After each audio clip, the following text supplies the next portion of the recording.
जय श्री राम। श्री सीता रामचंद्राभ्याय नमः। सनातन धर्म की जय। हर हर महादेव। श्रोता बंधु, श्री रामायण महाकाव्य की पवित्र कथा लेकर आया हूँ। राजा दशरथ पुत्र शोक से पीड़ित होकर पृथ्वी पर अचेत पड़े थे और वेदना से छटपटा रहे थे। राजा को इस अवस्था में देखकर भी पापिनी कैकेयी इस प्रकार बोली, महाराज, आपने मुझे 2 वर देने की प्रतिज्ञा की थी और जब मैंने उन्हें मांगा तब आप अचेत होकर नाटक कर रहे हैं। आपको सत्पुरुषों की मर्यादा का पालन करना चाहिए। मैंने सत्य का सहारा लेकर ही धर्म पालन के लिए आपको प्रेरित किया है। कैकेयी द्वारा बारंबार प्रेरित करने पर व्यथित हुए राजा दशरथ ने कहा, मैं धर्म के बंधन में बंधा हुआ हूँ। मेरी चेतना लुप्त होती जा रही है। इस समय मैं अपने धर्मपरायण पुत्र राम को देखना चाहता हूँ।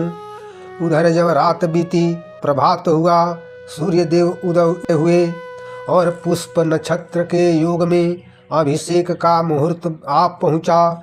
उस समय शिष्यों से घिरे हुए महर्षि वशिष्ठ अभिषेक की सामग्रियों का संग्रह करके उस पुरी में आए। सब ओर महान उत्सव हो रहा था। सारी नगरी श्री राम के अभिषेक के लिए उत्सुक थी। महर्षि वशिष्ठ ने राजा दशरथ के अंतःपुर में प्रवेश किया। वहां उन्होंने राजा दशरथ के सचिव तथा सारथी सुमंत्र को अंतःपुर के द्वार पर उपस्थित देखा, जो उसी समय भीतर से निकले थे। तब महर्षि वशिष्ठ ने सुमंत से कहा, सुमंत, तुम महाराज से शीघ्र ही मेरे आगमन की सूचना दो। महर्षि वशिष्ठ के वचन सुनकर सुमंत ने राजा के भवन में प्रवेश किया और हाथ जोड़कर महाराज से बोले, महाराज, श्री राम के अभिषेक की सारी तैयारी हो चुकी है। राजन, भगवान वशिष्ठ ब्राह्मणों के साथ द्वार पर खड़े हैं, अतः श्री राम के अभिषेक का कार्य आरंभ करने के लिए शीघ्र आज्ञा दीजिए। सुमंत के सार्थक वचन को सुनकर राजा दशरथ पुनः शोक से ग्रस्त हो गए। राजा के करुण वचन सुनकर और उनकी दीन दशा पर दृष्टिपात करके सुमंत हाथ जोड़े हुए उस स्थान से पीछे हट गए। जब दुख और दीनता के कारण राजा स्वयं कुछ न कह सके, तब कैकेयी ने सुमंत से कहा, सुमंत, राजा रात भर श्री राम के राज्याभिषेक जनित हर्ष के कारण जागते रहे। थक जाने के कारण इस समय इन्हें नींद आ रही है, अतः तुम श्री राम को यहाँ बुला लाओ। सुमंत ने कहा, रानी, मैं राजा की आज्ञा सुने बिना कैसे जा सकता हूँ। राजा ने कहा, सुमंत, मैं श्री राम को देखना चाहता हूँ, तुम उन्हें यहाँ शीघ्र लाओ। राजा की आज्ञा से सुमंत वहाँ से चल दिए। जय श्री राम। श्रोता बंधु, मैं पंडित गोपाल जी तिवारी सत्य सनातन ज्ञान संगम चैनल से प्रभु श्री राम के चरणों में नमन करते हुए चैनल पर सभी श्रोता बंधुओं का स्वागत करता हूँ। हमारा प्रयास पौराणिक कथाओं को जन जन तक पहुंचाना है। सनातन धर्म की जय। श्रोता बंधु, कैकेयी के महल से निकलकर सुमंत वहां बैठे हुए महर्षि वशिष्ठ से बोले, मुनिवर, मैं महाराज की आज्ञा से श्री राम को बुलाने जा रहा हूँ। आप महाराज के, श्री राम के तथा मेरे भी पूजनीय हैं। सुमंत शीघ्रतापूर्वक आगे बढ़ने लगे। तदंतर सुमंत को श्री राम का सुंदर महल दिखाई दिया। सुमंत ने देखा, श्री राम के अभिषेक के संबंधी कार्य करने वाले लोगों की हर्ष भरी बातें सुनी, जो राजकुमार श्री राम के लिए मंगल कामना सूचित करती थी। श्री राम का वह भवन इंद्रासन की शोभा को भी तिरस्कृत कर रहा था। सुमंत श्री राम के महल में बेरोक टोक प्रवेश किए। सुमंत के ने सेवकों से कहा, आप लोग श्री राम से जाकर कहें कि सुमंत दरवाजे पर खड़े हैं। सेवकों ने शीघ्र ही श्री राम को सुमंत का संदेश सुना दिया। सेवकों से सूचना पाकर श्री राम ने पिता की प्रसन्नता के लिए सुमंत को अंतःपुर में बुलवा लिया। सुमंत ने देखा वस्त्र आभूषणों से अलंकृत श्री राम कुबेर के समान जान पड़ते थे। सीता के पास बैठे हुए श्री राम रोहिणी से संयुक्त चंद्रमा की भांति शोभा पाते थे। सुमंत ने विनीत भाव से प्रणाम किया और इस प्रकार कहा, श्री राम, इस समय रानी कैकेयी के साथ बैठे हुए आपके पिताजी आपको देखना चाहते हैं, अतः आप वहां चलिए। तदंतर सीता की अनुमति लेकर श्री राम सुमंत के साथ अपने महल से बाहर निकले। महल से बाहर लक्ष्मण हाथ जोड़कर खड़े थे। श्री राम छोटे भाई लक्ष्मण के साथ उस रथ पर बैठ गए। उस समय अटालिकाओं और भूतल पर खड़ी हुई सर्वांग सुंदरी युवतियां श्री राम का प्रिय करने की इच्छा से उनकी स्तुति गान करने लगी। राजा दशरथ के महल के पास पहुंचकर श्री राम ने पिता के महल में प्रवेश किया। कैकेयी के साथ अपने पिता को देखा। राजा विषाद में डूबे हुए थे। उनका मुख सूख गया था और वे बड़े दयनीय दिखाई देते थे। श्री राम ने विनीत भाव से पहले अपने पिता के चरणों में प्रणाम किया। उसके बाद उन्होंने कैकेयी के चरणों में भी मस्तक झुकाया। उस समय दीन दशा में पड़े हुए राजा दशरथ एक बार राम ऐसा कहकर चुप हो गए। इससे आगे उनसे बोला नहीं गया। उनके नेत्रों में आंसू भर आए। राजा का भयंकर रूप देखकर श्री राम को अत्यंत कष्ट हुआ। श्री राम सोचने लगे कि आज ऐसी क्या बात हो गई है कि महाराज मुझसे प्रसन्न होकर नहीं बोलते हैं। श्री राम शोक से कातर हो उठे। विषाद के कारण उनके मुख की कांति फीकी पड़ गई। श्री राम ने माता कैकेयी से पूछा, माँ, क्या कारण है कि पिताजी मुझ पर नाराज हो गए हैं? ये आज मुझसे बोलते तक नहीं हैं। इनके मुख पर विषाद छा रहा है और ये अत्यंत दुखी हो रहे हैं। माँ, कहीं तुमने तो अभिमान या रोष के कारण मेरे पिताजी से कोई बात तो नहीं कह डाली जिससे इनका मन दुखी हो गया है? श्रोता बंधु, श्री राम के इस प्रकार पूछने पर अत्यंत निर्लज कैकेयी ढिठाई के साथ अपने मतलब की बात इस प्रकार बोली, राम, महाराज कुपित नहीं है। इनके मन में कोई बात है जिसे तुम्हारे मोह के कारण ये कह नहीं पा रहे हैं। तुम इनके प्रिय हो। तुमसे कोई अप्रिय बात कहने के लिए इनकी जुबान नहीं खुलती, किंतु इन्होंने जिस कार्य के लिए मेरे सामने प्रतिज्ञा की है उसका तुम्हें अवश्य पालन करना चाहिए। रघुनंदन, देवासुर संग्राम में मैंने इनकी रक्षा की थी। उससे प्रसन्न होकर इन्होंने मुझे 2 वर दिए थे। राघव, उन्हीं वर के द्वारा महाराज से एक वर के द्वारा भरत का राज्याभिषेक और दूसरे वर से तुम्हें आज ही दंडकारण्य में भेज दिया जाए।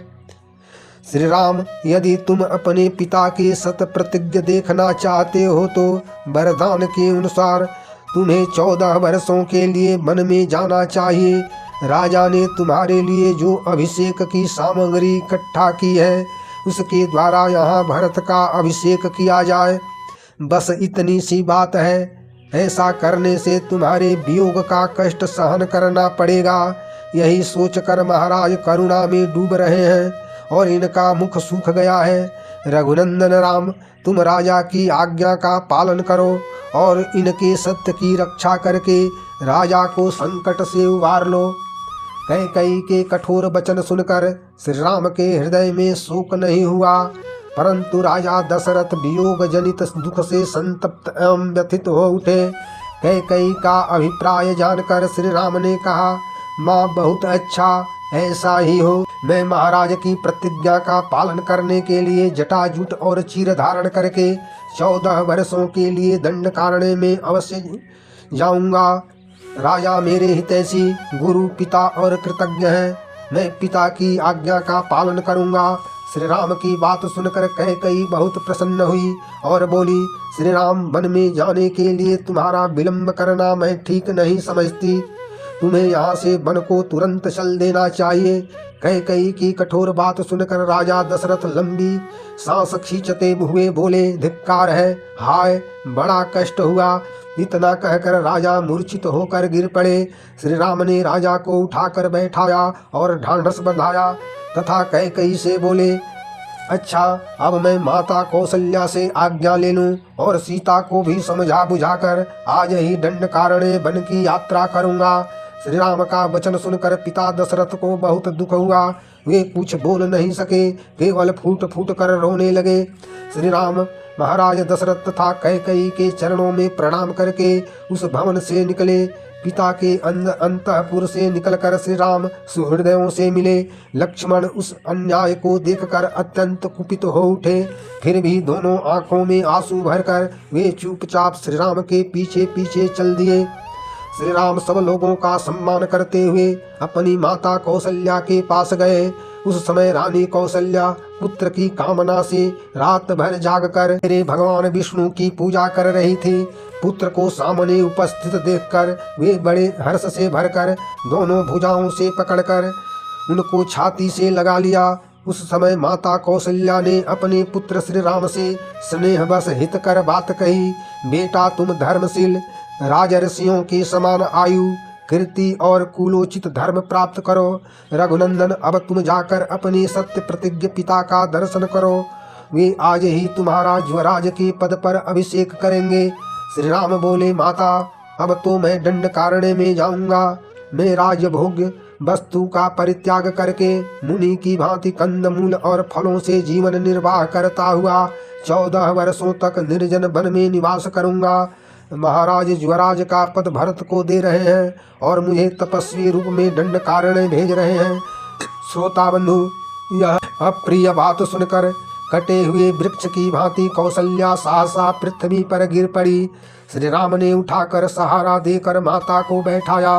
माता कौशल्या ने लक्ष्मण को सुनाते हुए अपने पास बैठे हुए श्री राम से इस प्रकार कहा, बेटा श्री राम, तुम्हारे वन चले जाने पर इस दुर्गति में पड़कर मैं क्रोधी स्वभाव के कारण कटु वचन बोलने वाली उस कैकेयी के मुख को कैसे देख सकूंगी।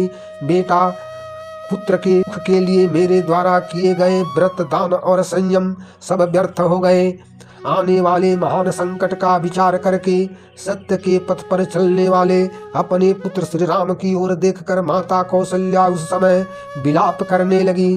राजमाता कौशल्या के विलाप करते देखकर अत्यंत दुखित हुए लक्ष्मण माता कौशल्या से बोले, माँ, मुझे यह अच्छा नहीं लगता कि श्री राम राज्य का परित्याग करके वन में जाएं। महाराज तो इस समय स्त्री की बात में आ गए हैं, वो उन्हें बस में कर ली है। श्री राम का ऐसा कोई दोष नहीं दिखता जिससे इन्हें राज्य से निकाला जाए और वन में रहने के लिए विवश किया जाए। धर्म के पथ पर चलने वाला ऐसा कौन राजा होगा जो देवता के समान शुद्ध, सरल, जितेंद्रिय और शत्रुओं पर भी स्नेह रखने वाले श्री राम जैसे पुत्र का अकारण परित्याग करेगा। रघुनंदन, आप मेरी सहायता से इस राज्य के शासन की बागडोर अपने हाथ में ले लीजिए। जो जो भरत का पक्ष लेगा उन सब का मैं वध कर डालूंगा। यदि कैकेयी के प्रोत्साहन देने पर पिताजी हमारे शत्रु बन रहे हैं तो हमें भी मोह ममता छोड़कर उन्हें कैद कर लेना चाहिए। माँ, यदि श्री राम घोर वन में जाएंगे ही तो मैं भी इनके साथ वन में जाऊंगा। लक्ष्मण की बात सुनकर रानी कौशल्या श्री राम से बोली, बेटा, जैसे राजा तुम्हारे पूज्य हैं उसी प्रकार मैं भी हूँ। मैं तुम्हें वन जाने की आज्ञा नहीं देती, अतः तुम्हें यहाँ से वन को नहीं जाना चाहिए। यदि तुम मुझे छोड़कर वन को चले जाओगे तो मैं उपवास करके प्राण त्याग दूंगी। माता का वचन सुनकर श्री राम ने कहा, माता, मुझ में पिताजी की आज्ञा का उल्लंघन करने की शक्ति नहीं है, अतः मैं वन को ही जाना चाहता हूँ। मैं वनवास का समय पूरा करके पुनः वन से अयोध्यापुरी में आपके पास लौट आऊंगा। तत्पश्चात श्री राम लक्ष्मण से बोले, लक्ष्मण, मेरे प्रति जो तुम उत्तम स्नेह रखते हो उसे मैं जानता हूँ। तुम्हारे पराक्रम, धैर्य और तेज का भी मुझे ज्ञान है। लक्ष्मण, महाराज हमारे गुरु, राजा और पिता होने के साथ माननीय पुरुष हैं। उनकी आज्ञा को हमें धर्म के अनुसार पालन करना चाहिए। इस प्रकार श्री राम ने दंडकारण्य जाने की इच्छा से अपनी माता को खुश करने का प्रयत्न किया। भाई लक्ष्मण को भी धर्म का रहस्य समझाकर अपने संकल्प से परिचय करा दिया। जय श्री राम। श्रोता बंधु, वाल्मीकि रामायण से धर्म के अनुसार श्री राम द्वारा दंडकारण्य वन जाने होने की कथा सुनकर लाइक करें, शेयर करें, कमेंट करें तथा चैनल को सब्सक्राइब जरूर करें। सनातन धर्म की जय। जय श्री राम। हर हर महादेव।